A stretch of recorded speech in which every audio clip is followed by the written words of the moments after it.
hikmah di balik operasina ikuri esena ketenya Kanjeng Nabi isoceh ibersih ben aing semsem masuk boleh biasa operasi malaikat benih operasi oleh dokter. Jadi meskipun ini bakal keluar ya masuk boleh, tidak ada masalah. Ketika Allah ngasukanin saya laksana di malaikat, apapun bisa terjadi mun Allah ngasukanin. Jadi ketika dibersihkan jantung, kemudian isi badannya Rasulullah, ini karena ingin beliau menghadap Allah, maka kudu suci, kudu bersih. Itu sosok Rasulullah.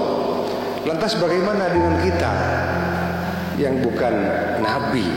Lantas bagaimana dengan kita yang bukan Rasul, bukan Nabi, dan hati kita ini masih banyak kotoran-kotoran hati, sifat-sifat jelek yang ada dalam hati kita. Maka Al-Imam Al-Ghazali rahimahullah ada buakin manusia menikah andi dua penyakit. Sepertama penyakit dohir, nomor dua penyakit batin.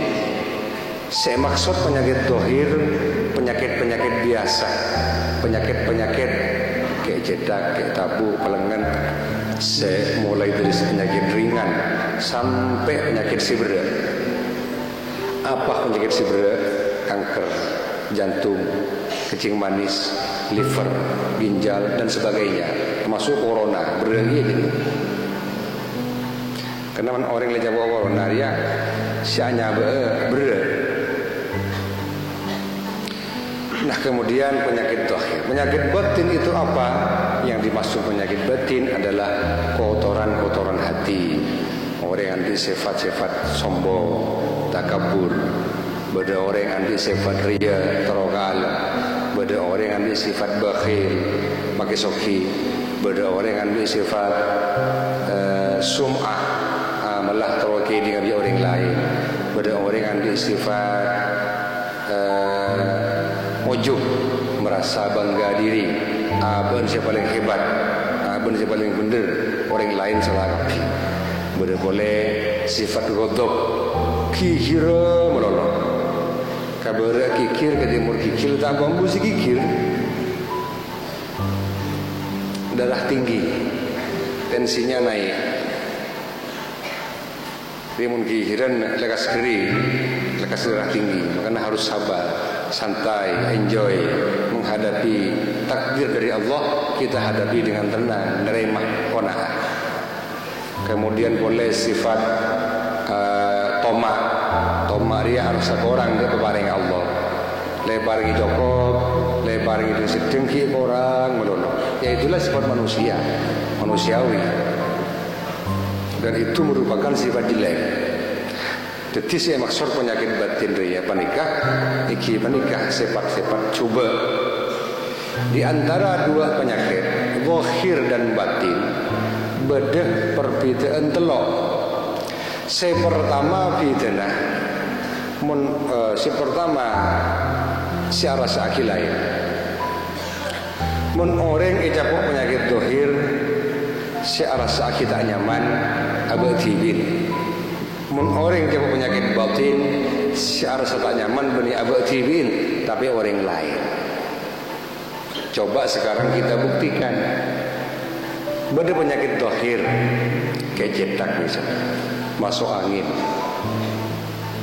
maka sesakit cetak misalnya kakek kayak cetak ben kayak cetak sesakit dia benih kepalanya orang lain, tetapi cetak kaki ben kaki sih merasakan sakit. Sengkok misalnya sakit tabu, maka si sakit tang tabu saat berlenting karena dia sakit kok benih kaki. Itu kalau penyakit zahir. Mon penyakit batin yang merasakan sakit adalah orang lain. Benih orang ketibi, mon orang ketibi si capok penyakit batin kotoran-kotoran hati, tak aroma asah caben riah kotor adena. Semisal pada orang sohi yang bakhil, maka searsa tak nyaman, searsa sakit, searsa risih, searsa selak, searsa tak nyaman, orang si pada sekitar kentang kena tantare tanah level denah tak nyaman makai kaya bakhil tak nyaman keluar sekali tak rokok selencer misalnya tak teman traktir tak teman apa nyaman ibri rokok tak teman sedia kain padahal kaya maka saya tak nyaman kentang kena level denah tantare tanah familinya orang yang tipi si bakhil tak aromasa tak rasa cek sakit candi penyakit searupa bakhilun. Bada orang yang sifat takabur lepas kendek kepada ke timur. Di mana saja dia berada, jadi orang kendek, pendusta, pembohong, sombong sekali. Apa yang dia ucapkan bohong. Sifat-sifatnya nanti sifat sok kaya, sok ganteng, sok keren, sok pintar. Jadi sifat sok jadi coba usaha buat, istilahnya sifat keakuan. Dari singkok, membeni karena singkok, cek saking ada engkok, ada di narosak. Singkok kapi, itu sifat jelek, sifat keakuan.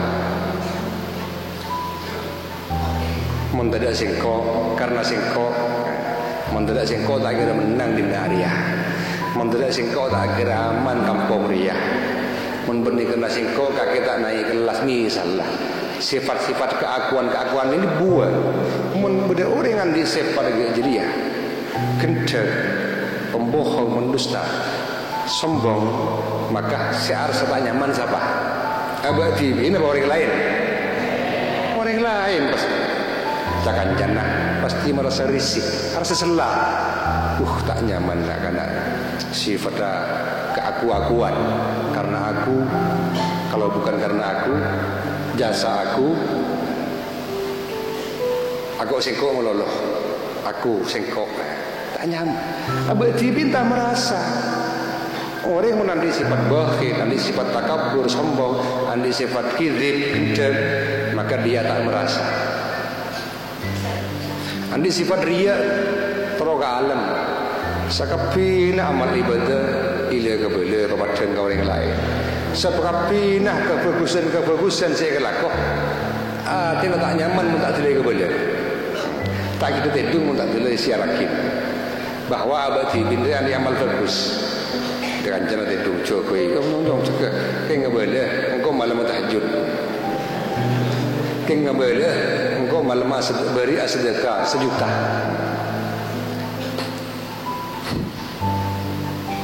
Kita banyak menemukan sifat-sifat yang jelek seperti itu di mana saja, termasuk di tengah-tengah masyarakat, karena masyarakat dan umat masih banyak yang awam, tak mengerti bahwa itu adalah sifat-sifat jelek. Untuk beda orang yang ada sifat ghadab, kikir malam, kabare kikir, ke timur kikir, aroma bener. Sehingga selalu marah-marah di mana saja marah-marah, darah tinggi, tensi, sensitif. Ini mana sensi, mana orang kikir. Apa sensi ya? Sensitif. Ini sekoni tersungging. Orang apa cerita tersinggung. Padahal tak benda, benar-benar perkara lain yang tersinggung, sangat baper. Jadi mencanting setia apa? Baperan. Ni sekoni baper, akhirnya kikir melolo. Tegaklah enjoy, tegaklah tai santai. Mungkin lambah men orang sandi sifat godop, men pas santri agak jadi ya, si ngaji lambah tak sampai aboyong, ngaji di pak godop, letulia boyong. Tak tahu sih mereka godop berbab sabar. Mengaji tasawuf kan dari awal biasanya sifat jelek, setelahnya sifat-sifat terpuji, bersifat sabar, bersifat qanaah, bersifat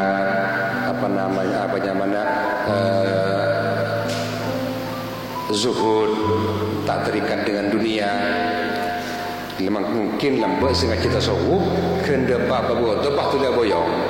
Bah kiri melolo. Padahal tak tahu semarin bab betul pada bab sabar, bab sabri, babul qanaah dan sebagainya dan sebagainya. Akibat ngaji mengkontuk tak totok akhir sabiniah. Itu pertama di antara dua penyakit penikah. Kenapa?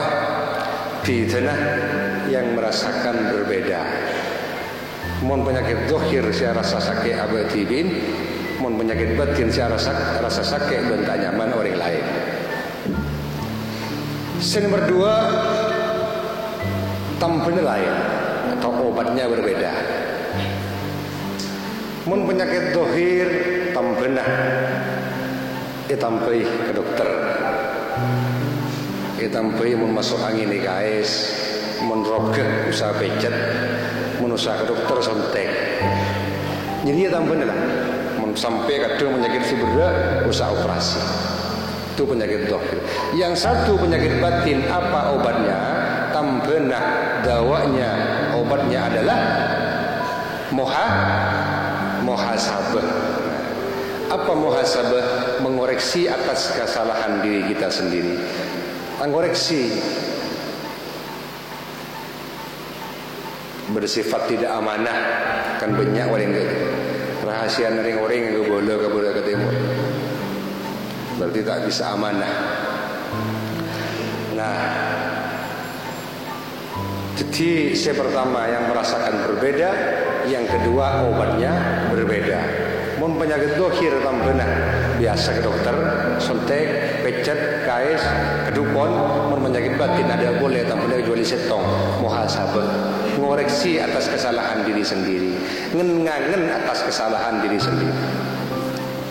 Ya, jadi kalau tampena kita mengingat kepada Sayyidina Umar bin Khattab radhiyallahu anhu.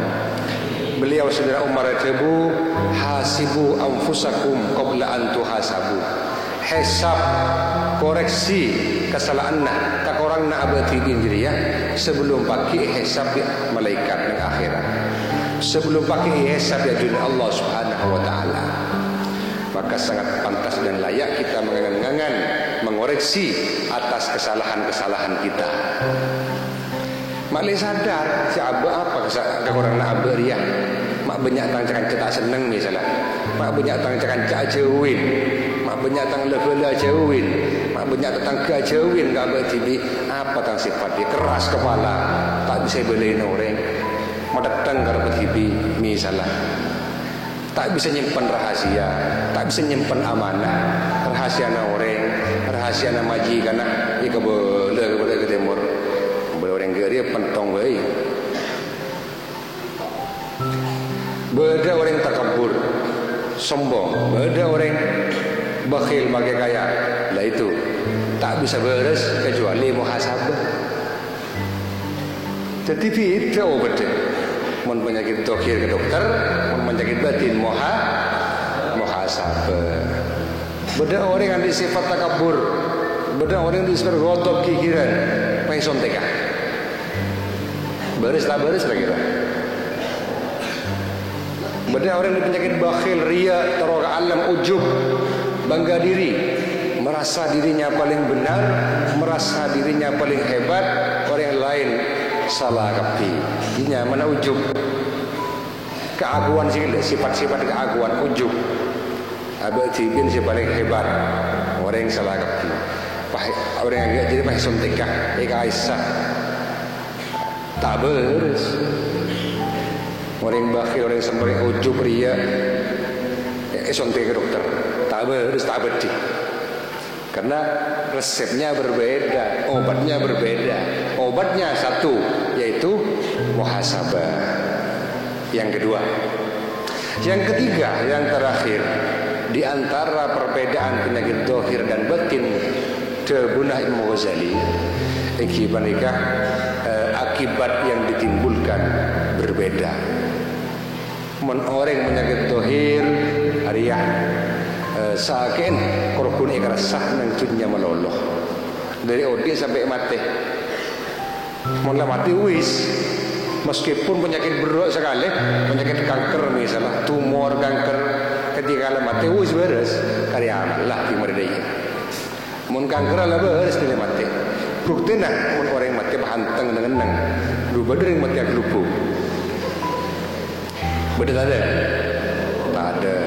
Meskipun penyakit, meskipun berat, ketika hidup, kemudian dia meninggal, dia mati, maka selesailah penyakitnya.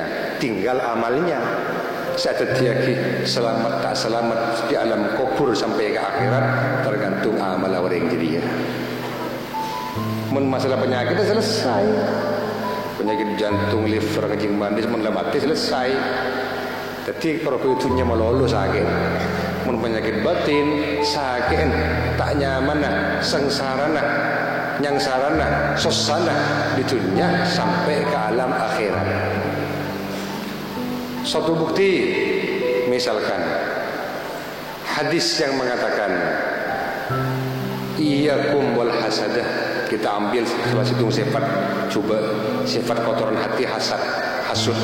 Iyyakum wal hasadah fa innal hasada ya'kulul hasanati kama ya'kulun narul khatabah.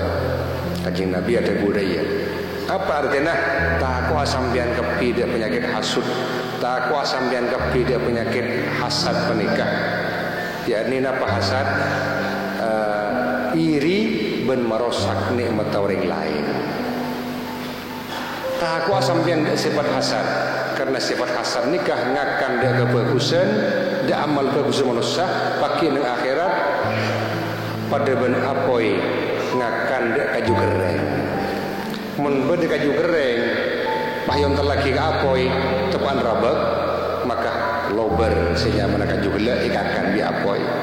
Begitu juga amal kebagusan kita, amal solat sunat, amal kejengah, amal umronnah, amal hajinnah, amal ngajinah akan sia-sia. Bakal sia-sia, bakal hancur, bakal lober, tak bersisa kalau kita punya sifat hasud. Pagi nang akhirat ketika hisab tegerejat ikan matang amal mak tado, ikan matang amal ibadah mak gemet. Padahal kau tahajud mun malam, padahal kau haji, padahal kau umroh, padahal kau ngaji Quran seada sajus. Oh ternyata gara-gara sifat hasud lober gemet amal ibadahna pada ben apoi yon lalih kaju gereng gemet. Dia berarti orang yang ambil sifat coba kotoran hati yang berupa hasud, tak nyaman nak sengsara nak susana, tak nyaman di dunia sampai ke akhirat nang dunia ejauhin bi orang karena gara-gara sifat takabur, gara-gara sifat hasud, gara-gara sifat ria, gara-gara sifat sum'ah, gara-gara sifat gendeng, godok, pembohong, pendusta, ben kotoran hati selain pakin akhirat bakal siksa. Nang dunia ejauhin bi orang, nang akhirat bakal siksa. Itu sifat hasud. Misalkan ambil lagi contoh sifat bakhil. Al-bakhilu qaribun ba'idun minal jannah qaribun minan nar. Orang bakhil segaya tapi bakhil saya wakil bakal semak ke neraka dan bakal jauh dari surga. Na'udzubillah yang dunia jauhin orang nang akhirat disiksa. Jadi sangat berbahaya. Kalau kita angan-angan, kalau kita pikir-pikir, lebih bahaya dimak di antara dua penyakit ria. Lebih bahayaan penyakit batin. Cuma kita tak sadar. Cuma kita tidak sadar, mungkin kita tak muhasabah. Kita tak menyadari, mungkin kita tak muhasabah. Maka disitulah pentingnya hikmah di balik peristiwa Isra Mi'raj, iki menikah jantung dan hatinya Kanjeng Nabi yasain di malaikat Jibril kalaban aing samsam. Itu menandakan apa? Menandakan bahwa manusia kita itu harus bersih hatinya sebelum besok menghadapi kematian. Ja Rasulullah bersih ki bersih. Rasulullah suci suci. Maka dibuna ulama jadinya mana zadat tuhurin ala tuhurin, nambahin banyak-banyak kesucian di atas kesucian. Memang Kanjeng Nabi sudah bersih, tapi lebih dibersihkan lagi. Sudah suci, lebih disucikan lagi, karena akan menghadap kepada hadrat Allah Subhanahu wa ta'ala. Lantas bagaimana dengan kita yang punya hati kotor, yang masih punya sifat riya, yang masih punya sifat sum'ah, yang masih punya sifat takabur, yang masih punya sifat kizib, yang masih punya sifat hasud, yang masih punya sifat ghadab, dan lain-lain sebagainya.